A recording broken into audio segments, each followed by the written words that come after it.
Finally Darjeeling में काफ़ी देर से काफ़ी मशक्क़त के बाद हम सबों को रूम मिल गया है और चलिए देखते हैं रूम कैसा है।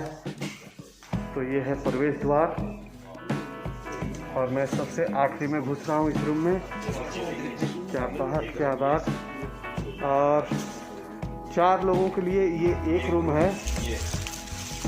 तो ये 2 लोगों का बेड और ये सामने टॉयलेट, जॉइंट टॉयलेट है, काफ़ी अच्छा साफ सुथरा टॉयलेट पहले देखना चाहिए किसी भी होटल में ठहरने से पहले, क्योंकि यहाँ जो समय लोग बिताते हैं ना वो काफ़ी कुछ सोचनीय वाला समय होता है। और ये सामने मुकेश भाई हमारे, और दूसरा जो बेड है वो यहाँ है, ये और यहाँ से बालकनी बनी हुई है। और बालकनी के बाहर का जो नज़ारा है कुछ इस प्रकार से है, जो ये साबित करता है कि हम लोग पहाड़ों की रानी पे हैं, क्वींस ऑफ हिल्स पे हैं। और बादलों ने वाकई व्यू कम किए हैं, लेकिन नज़ारा खूबसूरत इन बादलों की वजह से ही हुआ है। जैसे काला तो काजल भी होता है, लेकिन आँखों में लगाने के बाद आँखों की जो खूबसूरती बढ़ती है, तो ये बादल जो हैं वो काले काजल की तरह बन पड़े हैं इन पहाड़ों के आँखों में। तो इन बादलों की वजह से ये व्यू काफ़ी खूबसूरत बन पड़ा है। हमारे दिलीप भाई बहुत ही सुंदर सप्रसंग व्याख्या कर रहे थे इस जगह की। मैं थोड़ा सा चूक गया। दिलीप भाई अगर इस जगह का आप और एक बार व्याख्या कर देंगे ना तो मजा आ जाएगा। आप ही कर लीजिए अपने शब्दों में। जैसा शब्द शैली में मैं ये बोल रहा था कि काला तो काजल भी होता है, और काला जब चेहरे पे लग जाए तो बेकार सा लगता है, लेकिन वही काला दाग धब्बा जब आंखों में लगता है तो आंखों की खूबसूरती को बढ़ा देता है। तो वही हाल इस हिमालय का है, क्वींस ऑफ हिल्स का है, इस दार्जिलिंग का। ये बादल जो है ये काले काजल के समान है, और ये जो घाटी है, ये जो दृश्य बन पड़ा है, ये आँख के समान है। तो भाई ये बादल काजल है। खाने की टेबल पर जैसे नैपकिन पेपर को मोड़ के रखा जाता है, कुछ ठीक ये टॉवेल्स और ये ब्लैंकेट्स भी उसी मोड में रखे हुए हैं। देसी लहजे में कहें तो समोसे के डिजाइन के ये रखे हुए हैं। तो चलिए, क्या है, बेचने वाली चीज़ों का सजाने का ही मोल होता है, तो जितना सजा के रखें उतना ही बेहतर। और यहाँ एक सैमसंग का टीवी भी है जो हमारे लिए अनुपयोगी है। जी हाँ, आजकल टीवी देखता ही कौन है, खास करके हम जैसे लोग तो टीवी के करीब भी नहीं फटकते।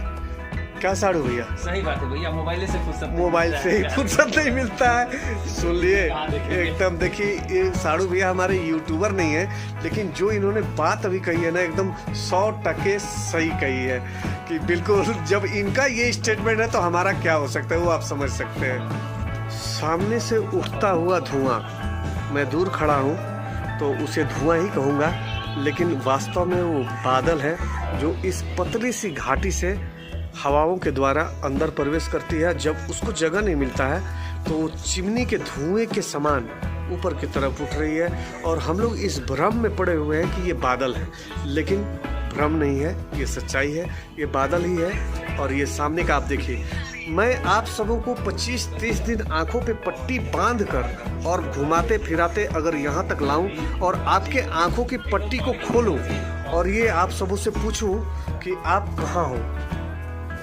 हो, गैंगटॉक में हो, दार्जिलिंग में हो या शिमला में हो, तो वाकई आप परफेक्ट जवाब नहीं दे पाओगे, क्योंकि पहाड़ों पे लगभग यही सीन बनते हैं। तो शिमला जैसा भी लग रहा है, गैंगटॉक जैसा भी लग रहा है, और दार्जिलिंग जैसा भी लग रहा है, परंतु ये दार्जिलिंग ही है। तो दोस्तों, मेरी तबीयत हो चुकी है थोड़ी नासाज, और ये सामने जो चल रहे हैं हमारे शेरपा भाई, ये हमें ले जा रहे हैं मेडिकल स्टोर तक, और ये एक अच्छे से डॉक्टर के बारे में भी बता रहे थे। चलिए, थैंक यू वेरी मच। ये दार्जिलिंग की गलियां, और निकल पड़े हैं हम चारों रोप वे के लिए। लेकिन हम सबों ने जहाँ भी पता किया है कि रोप वे चालू है या नहीं, कोविड-19 के बाद उसके इश्यूज के कारण जो बंद था, तो किसी के पास परफेक्ट जवाब नहीं है और ये यहीं के हैं और इनके पास परफेक्ट जवाब नहीं है, तो इसको कहेंगे घर की मुर्गी दाल बराबर। यानी इनके घर में ही रोपवे है और इनके पास जवाब नहीं है। तो चलिए चलते हैं। हम सबों ने अपनी गाड़ी जो है वो होटल के पार्किंग में खड़ी कर दी है, क्योंकि यहाँ की जो लोकल ट्रैफिक है वो सबके बस की बात नहीं है भी तो हम लोग रिस्क लेना नहीं चाह रहे हैं। फाइन भरने से अच्छा है कि गाड़ी पार्किंग में खड़ी रहे और जो फाइन में पैसे लगते हैं उन्हीं पैसों से हम लोग घूम फिर लेंगे।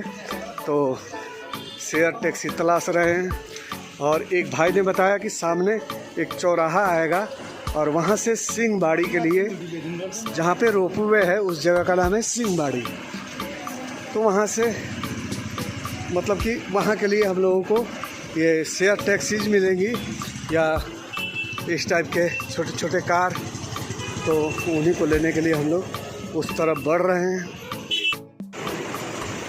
और ये है दार्जिलिंग का लोकल मार्केट, तो आप नज़ारा उठाएं दार्जिलिंग के लोकल मार्केट का और शायद यहीं से हमें गाड़ी मिलेगी रोपवे तक जाने के लिए। तो दोस्तों, रोपवे के लिए हम लोग आए थे सपना पाल के।